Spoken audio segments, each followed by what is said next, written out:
பார்த்து கொண்டிருப்பது உங்கள் ரேமா டிவி. இது சத்தியத்திற்கு சாட்சி. நாம் யாவரும் அப்படியே எழுந்து நின்று இந்த ஞாயிற்றுக்கிழமை ஆராதனைக்காக ஆண்டவர் நம் ஒவ்வொருவரோடும் பேசும்படியாக உள்ளத்தின் ஆழத்திலிருந்து நாம் ஜெபிப்போமா? பேசும் பேசும் ஜெபம் செய்யும் போது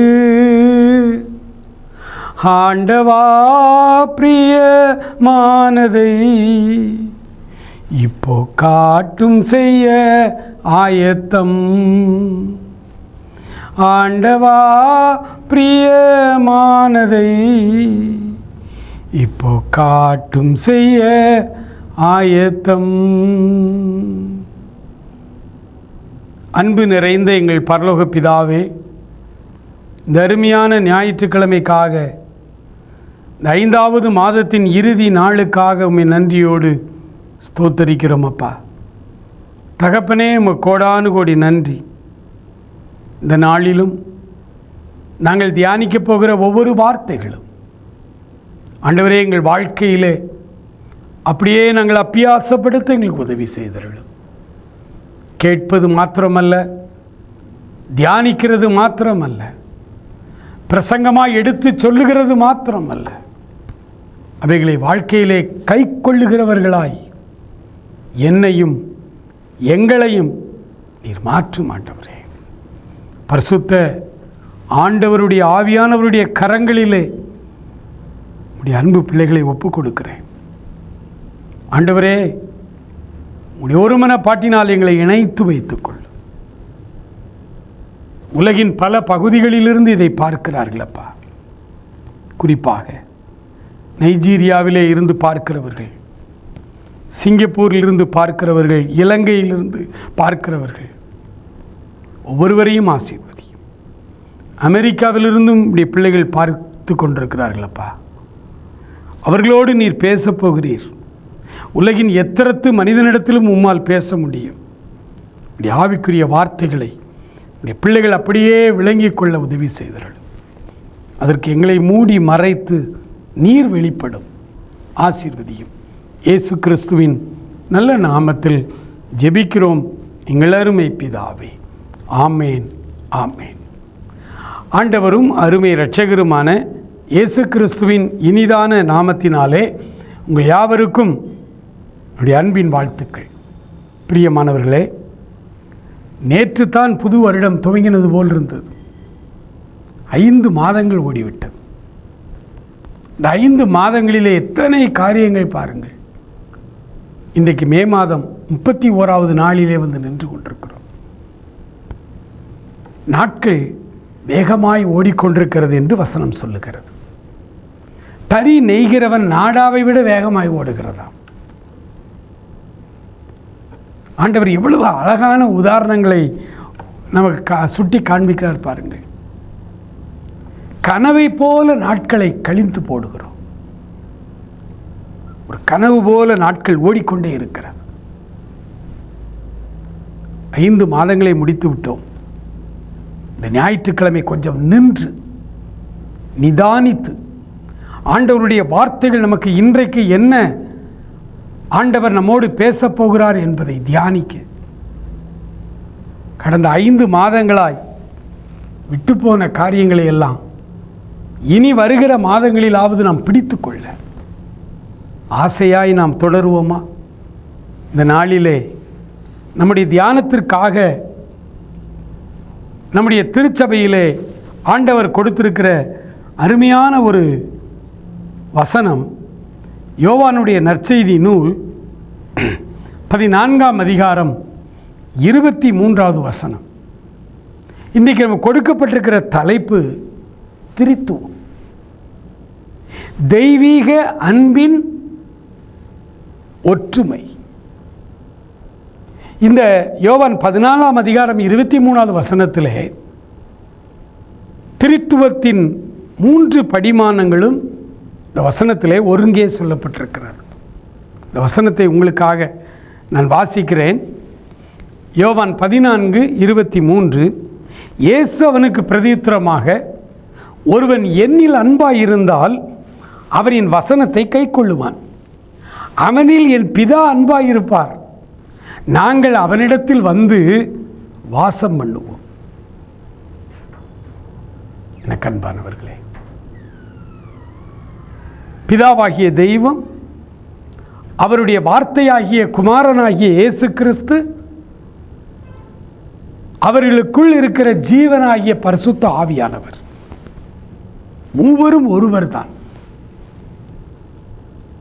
இந்த திரித்துவத்தை நாம் அதிகமாய் விளங்கிக் கொள்ள வேண்டும். நான் ரொம்ப சிறுவனாய் இருந்த பொழுது எங்களுடைய ஆலயத்திற்கு ஒரு போதகர் வந்திருந்தார். அவர் ஒரு சின்ன கதை ஒன்று சொன்னார், ஒரு சம்பவம் போல சொன்னார். அந்த சிறு வயதிலே என் உள்ளத்திலே ஆழமாய் பதிந்து விட்டது. அதன் பிறகு எத்தனையோ வருடங்கள் கழித்து தான் நான் ஆண்டவரை ஏற்றுக்கொண்டேன். ஆனாலும் என்னுடைய சிறு வயதிலே நான் கேட்ட அந்த செய்தியிலே சொல்லப்பட்ட அந்த ஓமையை இன்றைக்கு நான் எங்கே சென்றாலும் இந்த டாப்பிக்கில் பேசணும்னா நான் அந்த சம்பவத்தை சொல்லுகிறேன். போதகர் ஒருவர் இருந்தார். அவருக்கு அந்த வாரம் திரித்துவம் என்கிற தலைப்பு கொடுக்கப்பட்டிருந்தது. திங்கட்கிழமையிலிருந்து ஆய்வு புத்தகங்களை வாசிக்கிறார், பைபிள் வாசிக்கிறார், ஜெபிக்கிறார், ஆண்டவரிடத்திலே காத்திருக்கிறார். அவருக்கு செய்தியே ஆண்டவரிடத்திலிருந்து கிடைக்கும். நிறைய தெரியும் அவருக்கு. தெரிந்ததிலிருந்து பேசுவது, அதுவும் தேவனுடைய வார்த்தை தான், லோகாஸ். ஆனால் ஆண்டவர் அந்த வாரத்திற்கென்று அவர் தருகிற வார்த்தை ரேமா. ரேமா வார்த்தைக்காக காத்திருக்கிறார். அவருக்கு திரித்துவத்தை குறித்து நிறைய தெரியும். போதகர் அல்லவா, நிறைய படித்திருக்கிறார். ஆனால் இந்த வாரம் இந்த செய்தியை நான் எப்படி என் மக்களுக்கு சொல்லணும், அதுக்கு ரேமா வார்த்தைக்காய் காத்திருக்கிறார். அவர் ஒவ்வொன்றாய் தியானித்து பார்க்க எல்லாமே பெரிய பெரிய சப்ஜெக்ட். திரித்துவங்கிறதே ஒரு லார்ஜ் சப்ஜெக்ட், பெரிய பகுதி. அதை எப்படி ஒரு 20 நிமிடங்களில் அல்லது 15 நிமிடங்களில் நான் எப்படி பேசுவது என்று திங்கட்கிழமையிலிருந்து சனிக்கிழமை வரை வந்து விட்டது. அவருக்கு இன்னும் பிரசங்கம் ஆயத்தப்படுத்தலை. ஆகவே சனிக்கிழமை மாலை ரொம்ப துக்கத்தோடு,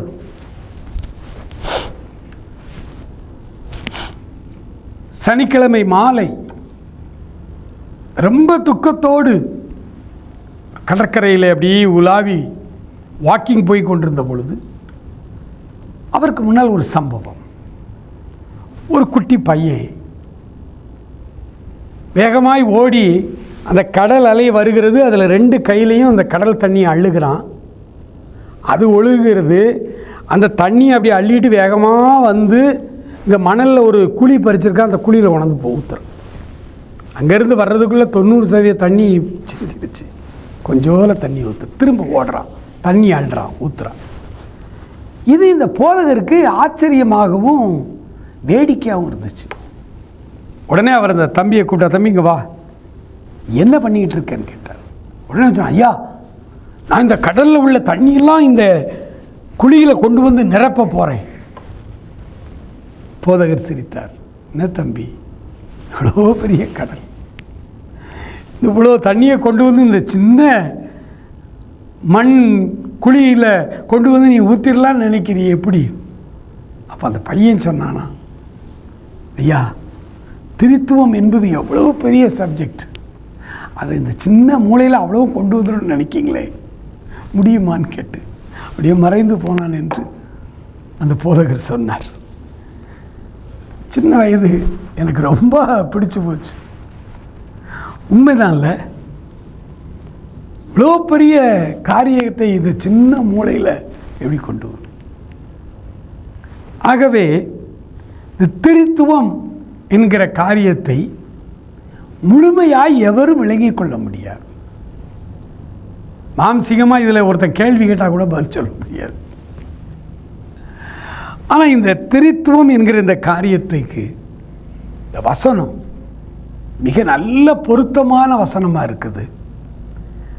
இந்த திரித்துவ தெய்வத்தை நாம் உணர்ந்து கொள்ள முடியும். நம் வாழ்க்கையிலே அவரோடு கூட நடக்க முடியும். சதா சர்வ காலமும் அவரோடு பேசிக்கொண்டே இருக்க முடியும். அவரோடு இணைந்து நடக்க முடியும். ஏனோக்கு நடந்தான். ஒரு நாள் அப்படியே கூட்டிட்டு போயிட்டார். எவ்வளவு அற்புதமான வாழ்க்கை பாருங்க. ஆண்டவரோடு ஒன்றாய் நடந்து செல்வது என்பது ஒரு அற்புதமான வாழ்க்கை. அந்த வாழ்க்கையில் ஆண்டவர் நம்மை நடத்துகிற விதம் இருக்கு பாருங்க, அது அதை விட அற்புதம். தாவீது ஆண்டவர் தான் நடத்துறார். ஆனால் ஏராளமான துன்பம். பல நேரங்களில் தாவீதுக்கு ஒரு சந்தேகம், ஆண்டவர் என் கூட தான் இருக்கிறாரா? ஆண்டவர் என்னை அபிஷேகம் பண்ணது உண்மைதானா? ஏன் எனக்கு இது நடக்கிறது? நம்மில் அநேகருக்கு கூட பல நேரங்களில் உண்மையா ஜெபம் பண்ணுறேன் பிரதர், ஒழுக்கமாய் வாழ்ந்து கொண்டிருக்கிறேன் பிரதர், நன்றாய் பைபிள் வாசிக்கிறேன் பிரதர், ஆனால் பல நேரங்களில் எனக்கு நடக்கிற காரியங்களெல்லாம் பார்த்தா நான் கிறிஸ்தவன் தானா, என் கூட இயேசு இருக்காங்களா, அதே எனக்கு டவுட்டாக இருக்கு. அப்படியானால் திருத்துவம் என்கிற இந்த கருத்தை அல்லது நம்முடைய தெய்வத்தை மூவரும் ஒன்றாய் இணைந்து செயல்படுகிற ஏகத்துவம் திருத்துவமாகவும் திரித்துவம் ஏகத்துவமாகவும் இருக்கிறது என்கிற இந்த உண்மையை நான் உணர்ந்து கொள்ளணும் ஆண்டவரே. இன்றைக்கு ஞாயிற்றுக்கிழமை நமக்கு கொடுக்கப்பட்டிருக்கிற தலைப்பு வசனம் அதுதான். இயேசு அவனுக்கு பிரதியுத்தரமாக, ஒருவன் என்னில் அன்பாயிருந்தால் என் வசனத்தை கைக்கொள்ளுவான். ஆண்டவரை நான் நேசிக்கிறேன், ஆண்டவருடைய ஊழியங்களுக்கு அள்ளி கொடுக்கிறேன், ஆண்டவரை நான் நேசிக்கிறேன் என்பதை நான் எப்படி வெளிப்படுத்துவது? என் வீட்டுக்கு வருகிற ஊழியக்காரர்கள்னு வந்துட்டாலே ஏதாவது ஒரு சின்ன காணிக்கையாவது கொடுத்து நான் அனுப்புகிறேன். என் ஆலயத்தின் தேவைகளை சந்திப்பதில் நானும் ஒருவனாய் இங்கே இருக்கிறேன். எங்கள் போதகருக்கு நல்ல உதவிகளை நான் செய்கிறேன். வார இறுதி நாட்களில் என் திருச்சபையார் ஊழியங்களுக்கு போதகரோடு செல்லும் பொழுது நானும் அந்த ஊழியத்தில் என்னை இணைத்து கொண்டிருக்கிறேன். நான் ஆண்டவரை நேசிப்பதை நான் எப்படி பிரதர் வெளிப்படுத்துவது? ஆண்டவர் சொன்னார், இதுவரைக்கும் நான் சொன்ன எதுவுமே ஆண்டவரை நீங்கள் நேசிக்கிறீர்கள் என்பதற்கான வெளிப்பாடு இவைகள் அல்ல. ஆண்டவர் மிக தெளிவாய் அவரே சொன்ன காரியத்தை மறுபடி வாசிக்கிறேன். ஒருவன் என்னில் அன்பாய் இருந்தால் அவன் என் வசனத்தை கைக்கொள்ளுவான். இந்த வசனத்துக்கு நான் விளக்கமே சொல்ல வேண்டாம், உங்களுக்கு புரியும்.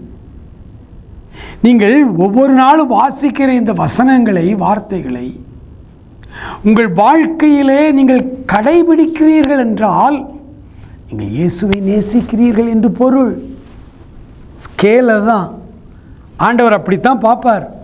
10 வசனத்தை இந்த மாதத்தில் நான் மனனம் செய்திருக்கிறேன், நான் தியானித்திருக்கிறேன் என்றால் அந்த 10 வசனங்களிலே நீங்கள் எத்தனை வசனங்களை உங்கள் வாழ்க்கையிலே கடைபிடிக்கிறீர்கள் என்பதை அவர் பார்க்கிறார். அதுதான் அளவுகோல். நீங்கள் நிறைய வசனங்களை கைக்கொள்வீர்களானால் அவரை நிரம்ப நேசிக்கிறீர்கள் என்று பொருள். நீங்கள் கொஞ்சம் வசனத்தை தான் கைக்கொள்ள முடியுது, கைக்கொள்கிறேன்னா நீங்கள் அவரை கொஞ்சமாய் நேசிக்கிறீர்கள் என்று பொருள். தாவீது யோனத்தானுடைய சிநேகம் வேதம் சொல்லுகிற ஸ்திரீகளின் சிநேகத்தை பார்க்கிலும் அவர்கள் சிநேகம் உத்தமமாய் இருந்தது. ஒரு ஸ்திரீயை ஒரு மனிதன், ஒரு வாலிபன் நேசிக்கிறான், அன்பு செலுத்துகிறான் என்றால் அவள் சொல்லுகிறதையெல்லாம் கேட்கிறான், அவளுக்கு பிடித்தமானவைகளை செய்கிறான், அவளுக்கு பிடிக்காத செய்ய மாட்டான். ஏன்னா அவளுக்கு பிடிக்காத காரியத்தை நான் செய்தால் அவள் என்னை விட்டு போய் விடுவாளோ. அதனால தான் அவர்கள் ஒருவரை ஒருவர் நேசிக்கும் பொழுது அந்த வாழ்க்கை இன்பமாக இருக்கும். கல்யாணம் பண்ண பிறகு இந்த வாழ்க்கை முறிந்து போகிறது. ஏனென்றால் அவளை அவன் நேசிக்கும் பொழுது அவளுக்கு பிடித்தமானதை மட்டும் செய்கிறான், அவளுக்கு பிடித்தமாய் நடந்து கொள்ளுகிறான், அவள் சொல்வதையெல்லாம் கேட்கிறான். ஆனால் திருமண வாழ்க்கைக்குள்ளே வந்த பிறகு அப்படி செய்ய முடியாது. அவனுடைய சுய உருவம் தெரியும், அவனுடைய இன்னொரு பக்கம் இருக்கும், அவனுடைய ஆசைகள் இருக்கும், அவனுடைய விருப்பங்கள் இருக்கும், அவனுடைய நோக்கங்கள். அதுக்கப்புறம் அவன் அப்படி வாழ முடியாது. அது பிறகு நிறைய கமிட்மெண்ட்ஸ் அவனுக்கு வரும். அப்பொழுது அவளால் அவனோடு வாழ முடியலை. ஏன்னா அவள் முன்னால் இருப்பது போலவே நினைக்கிறாள். அவனை விட்டு போய் விடுகிறாள். எனக்கு அன்பானவர்களே, ஆண்டவர் அழகாய் சொன்னார், நீ என்னை அன்பாய் இருக்கிறாயா, என் வசனத்தை கைக்கொள். ஒருவன் என்னில் அன்பாய் இருந்தால் ஆட்டோமேட்டிக்காக அவருடைய வசனத்தை கைக்கொள்ளுவான். வசனம் இப்படி சொல்லுது, நான் அதுக்கு மீறி செய்ய முடியாது.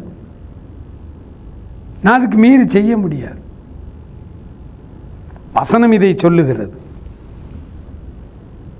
அன்புக்குரியவர்களே, ஒருவன் என்னில் அன்பாய் இருந்தால் அவன் என் வசனத்தை கைக்கொள்ளுவான். 5 மாதங்களை கடத்திட்டோம். இந்த 5 மாதங்கள் எப்படி இருந்துச்சு? இனி அந்த மாதங்களுக்கு நம்ம போக முடியாது. போனது போனதாக இருக்கட்டும். ஜூன் 1ஆம் தேதியிலிருந்து நீங்கள் ஒரு காரியம் செய்யுங்கள். ஒவ்வொரு நாளும் நீங்கள் தியானிக்கிற வசனங்களை ஒரு நோட்டு புத்தகத்தில் எழுதுங்கள். அந்த வசனங்களை நீங்கள் கை கொள்ளுகிறீர்களா என்று அந்த காரியத்தை இந்த பக்கம் இந்த வாதத்தில் இத்தனை வசனத்தை நான் என் உள்ளத்தை தொட்ட வசனம், நான் வாசித்ததில் பிடித்த வசனம், இந்த வசனத்தை என் வாழ்க்கையில் கை கொள்ளுகிறேனா? நான் இப்பொழுது இந்த வசனத்தை தினமும் கை கொள்ள ஆரம்பித்து விட்டால் அந்த வசனத்தை எழுதுங்கள். இது என்னுடைய வசனம், நான் கை கொண்ட வசனம். வேடிக்கையாய் ஒரு கதை ஒன்று சொல்லுவாங்க, எல்லா ஊழியக்காரங்களும் சொல்லுவாங்க பிரசங்கத்தில். நான் கேட்டிருக்கிறேன், நானும் சொல்கிறேன். ஒரு போதகருடைய மகன் ஒரு காட்டுக்குள்ளே போய் ஜெபம் பண்ணானாம். ஒரு அடி இறக்கும், ஒரு அடி இறக்கும், ஒரு அடி இறக்கும், ஒரு அடி இறக்கும்னு கத்தி ஜெபம் பண்ணானாம். ஜெபம் முடிஞ்சவொடனே அந்த பையன்கிட்ட கேட்டாங்க, என்னதுப்பா ஒரு அடி இறக்கும், ஒரு அடி இறக்கும்? இல்லை, எங்கள் அப்பா பெரிய போதகர், உலகமெல்லாம் போய் பிரசங்கம் பண்ணுவார், பைபிள் அவருக்கு அத்துப்படி, எல்லாம் அவர் மூளையில் இருக்கு. அவருடைய மூளையில் உள்ள வசனம், அவர் படித்த வசனம், அவர் மனப்பாடம் பண்ணி வச்சிருக்கிற வசனம் ஒரு அடி இறங்கி இதயத்துக்குள்ள வரணும்னு நான் ஜெபம் பண்ணுறேன். எங்கள் அப்பா பெரிய பிரசங்கியார், நிறைய தெரிந்தவர், பைபிள் பூரா தெரியும். ஆனால் எல்லாம் மண்டையில் தான் இருக்கு, மூளை அறிவாக இருக்கு. அது அவருடைய இதயத்துக்குள்ளே வரல. அப்போ மூளையில் தானே நம்ம வாசிக்கிறது எல்லாமே நம்முடைய மூளையில் தானே பதிவாகுது. நம்ம வாசிக்கிற வசனங்கள் எல்லாம், நம்முடைய தியானங்கள் எல்லாம் மூளையில் தானே பதிவாகுது. எல்லாருக்கும் அப்படித்தான், எல்லாருக்கும் மூளையில் தான் அறிவு, மூளையில் தான் எல்லாம் பதிவாகும். மூளையில் இருக்கிற இந்த வசனங்கள், அறிவு, நம்முடைய தியானங்கள் நம்முடைய இருதயத்துக்கு ஒரு அடி இறங்கி இருதயத்துக்குள்ளே வரணும்னா ரொம்ப சிம்பிள்.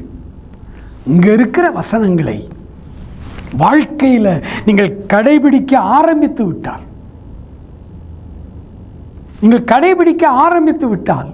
அந்த வசனம் உங்கள் இருதயத்துக்கு வந்துடும். அப்புறம் அது உங்களுக்கு சொந்த வசனமாக இருக்கும். அந்த வசனம்தான் பட்டயத்தை போல எதிரிகளை வீழ்த்தும். மூளை அறிவாக நீங்கள் முழு பைபிளையும் வச்சுருந்தாலும் ஒரு பிரயோஜனம் இல்லை, அது உதவி செய்யாது. அறிவு இருமாப்பை உண்டாக்கும், எனக்கு எல்லாம் தெரியுங்கிற இருமாப்பை உண்டாக்கும். ஆனால் அந்த அறிவு உங்கள் வாழ்க்கையிலே கடைபிடிக்கப்படும் பொழுது அன்பாய் உங்கள் இருதயத்திலே பதியப்படும். அன்போ பக்தி விருத்தியை உண்டாக்கும். நீ கிறிஸ்தவத்தில் எல்லாம் இருக்கு, வரங்கள் இயங்குது, ஆடல் பாடல் கொண்டாட்டங்கள்லாம் வந்துருச்சு, நவீன மியூசிக்கு, நவீன விளக்குகள், நவீன புகை போடுதல் எல்லாமே வந்துருச்சுங்க. ஆனால் வசனத்தை வாழ்க்கையில் கடைபிடிக்கிறாங்களா? ஒருத்தரையும் பார்க்க முடியும். மேடையில் அன்பொழுக பேசுகிறார்கள், மேடையில் கண்ணீர் வடித்து பேசுகிறார்கள். ஆனால் நிஜத்தில் அவர்களை நெருங்க முடியாது. அவர்கள் ஒவ்வொருவரும் ஒரு முதல் மந்திரி மாதிரி. முதல் மந்திரியை கூட நம்ம அப்பாயின்மெண்ட் கேட்டு பார்த்துடலாம், இவங்களை பார்க்க முடியாது. பணக்காரங்கன்னா பார்க்கலாம். ஏழைகள் சாமானிய மக்கள் எல்லாம் பார்க்க மாட்டாங்க. ஆனால் மேடையில் ஏழைகள் மேலே அப்படி உருகுவாங்க, அப்படி உருகுவாங்க. எல்லாம் தலையறிவு. அறிவு இருமாப்பை உண்டாக்கும், அன்பு தாங்க பக்தி விருத்தி உண்டாக்கும். மன்னிப்பது மனிதனுக்கு மகிமை. ஒரு மனிதனை மன்னிப்பது மனுஷனுக்கு மகிமைன்னு சொல்லியிருக்கிறான். அப்போ எனக்கு விரோதமாக ஒருத்தன் பேசுகிறான், எனக்கு விரோதமாக ஒருத்தன் செயல்படுறான், என் நற்பெயருக்கு களங்கம் விளைவிக்கும் அளவில் ஒருத்தன் பிரபகண்டா பண்ணுறான். என்னுடைய மனித நேச்சர், என்னுடைய அறிவு கோபப்படும், அவனை எப்படியாவது ஒழிக்கணும்னு நினைக்கும். ஆனால் மன்னிப்பது மனிதனுக்கு மகிமை என்கிற அந்த வார்த்தை என் இருதயத்தில், என் வாழ்க்கையில் நான் அபியாசப்படுத்த போகிறேன். நான் அவனை பூரணமாய் மன்னித்து விடுகிறேன். என்கிட்ட பலர் சொல்கிறாங்க, பிரதர், நமக்கு இருக்கிற ஆள் பலத்துக்கு, நமக்கு இருக்கிற பணத்துக்கு, நமக்கு இருக்கிற செல்வாக்குக்கு பிரைம் மினிஸ்டரை கூட நம்ம நேரில் பார்க்கலாம், அவ்வளவு செல்வாக்கு உங்களுக்கு இருக்குது. நாங்கள் இருக்கிறோம், உடனடியாக அந்த மனுஷனை தீர்த்து கட்டிடுவோம். சொல்லுங்க, ஒரு கேஸாவது போடுவோம் பிரதர், கொஞ்ச நாள் தூக்கி உள்ளே வைப்போம். அப்போ தான் அடுத்தவன் பயப்படுவான் உங்களை பற்றி தப்பாக எழுதுறதுக்கு. இப்படி பலர் ஆலோசனை கொடுக்கும் பொழுது நான் ஊழியக்காரன், நான் வசனத்தை கை கொள்ளுகிறவன், நான் என்ன சொல்லணும்? விடுங்கப்பா, பேசினா பேசட்டும். ஆண்டவரே அவனை பேச வச்சிருப்பார் போல. அவர் அறியாமல் நான் ரட்சிக்கப்பட்டவன், நான் ஊழியக்காரன், பல்லாயிரக்கணக்கான மக்களுக்கு ஊழியம் செய்கிறவன். ஆண்டவர் சீமையை மாதிரி அவனை பேச விட்டுருக்கார். பைபிளில் எத்தனை உதாரணங்கள். பேசட்டும், நாம் ஒன்றும் பழிவாங்கக்கூடாது. பழிவாங்குதல் அவருக்குரிய. அவர் தான் சொல்லியிருக்காரே, உன்னை தொடுகிறவன் என் கண்ணின் மணியை தொடுகிறான். உன்னை தொடுகிறவன் கண்ணின், நீ அமைதியாக மட்டும் இருந்தான் ஆண்டவர் அவனை திருந்துவதற்கு சந்தர்ப்பம் கொடுப்பார். இல்லாவிட்டால் நியாய தீர்ப்பு மேலே வந்து விழும். நீ ஏன் கவலைப்படுற? அப்போ இந்த பக்குவம் எப்போ வரும்னா, மூளை அறிவாய் இருக்கிற வசனம் அதை நாம் கை கொள்ளும் பொழுது அந்த அன்பு உள்ள வந்துடும். பார்த்தீங்களா?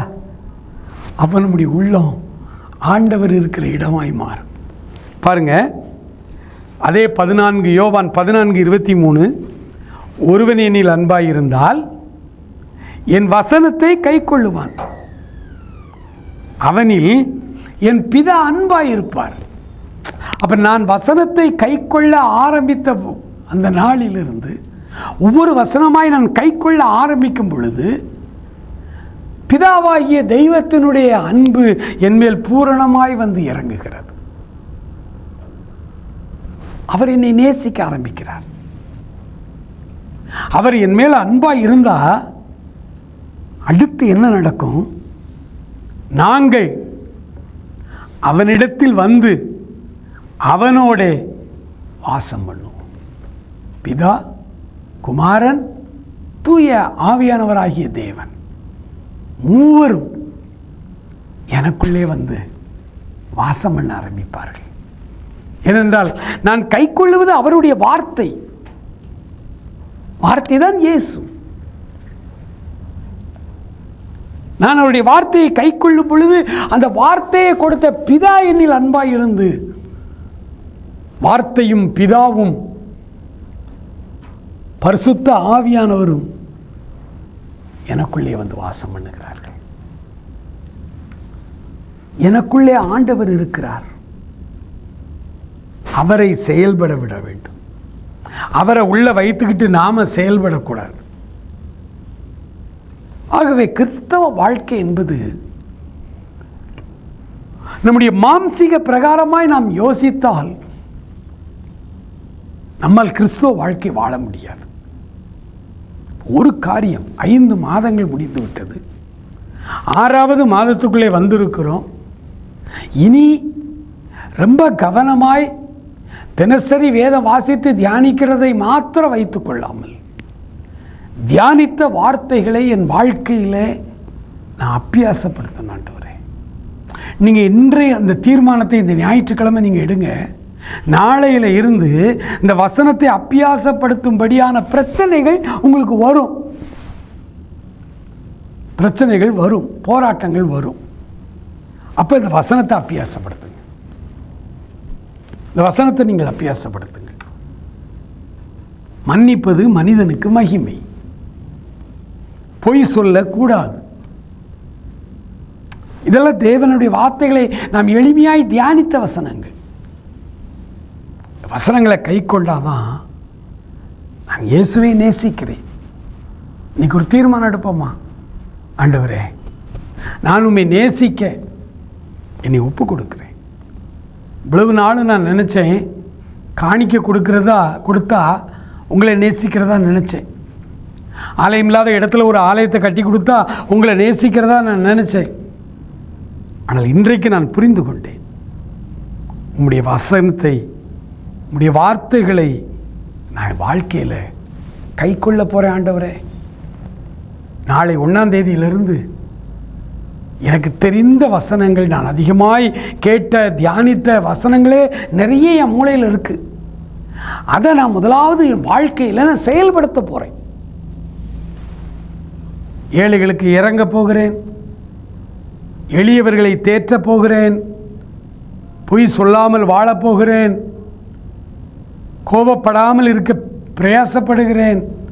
அப்படியே கோபம் எனக்கு வந்துச்சுன்னா சூரியன் அஸ்தமிக்கிறதற்குள்ளாக நான் சரி செய்து கொள்ளுகிறேன். எனக்கு விரோதமாய் குற்றம் செய்கிறவர்களுக்கு நான் மன்னிக்கிறது போல சொன்னீங்களே, மன்னிக்க போகிறேன் ஆண்டவரே, மன்னிக்க போகிறேன். ஆண்டவருடைய சமூகத்தில் நம்மை ஒப்பு கொடுக்கிற நேரம் வந்து விட்டது. ஆண்டவருடைய சமூகத்தில் நம்மை ஒப்பு கொடுப்போமா? ஆண்டவரே, எனக்கு நீர் தேவை. எனக்குள்ளே வந்து பிதாவும் குமாரனும் பரிசுத்த ஆவியானவரும் ஒன்றிணைந்து எனக்குள்ளே வாசம் பண்ண விரும்புகிறேன் என்று சொல்லிட்டீங்க. எனக்கு அந்த அனுபவம் தேவை. ஏனோக்கின் அனுபவம் தேவை. எலியாவினுடைய அனுபவம் எனக்கு தேவை. உம்மோடு இசைவாய் நடக்கிற தீர்க்கதரிசிகளுடைய அந்த அனுபவம் எனக்கு தேவை. அதற்கு நான் எதை வேண்டுமானாலும் செய்கிறேன். ஒன்று, அன்போடு சத்தியத்தை கை கொள்ளப் போகிறேன். கண்களை மூடி இருக்கிற இடங்களிலே ஆண்டவரை நோக்கி நம்மை தாழ்த்தி அர்ப்பணிப்போமா? ஹல்லேலூயா. என்று மாறும் எந்தன் துயரம், என்றே மனமும் ஏங்கையில், வானமன்னாவால் ஞானமாய் போஷித்த காணாத மன்னா இயேசுவை பாடுவேன், பரவசமாகுவேன்,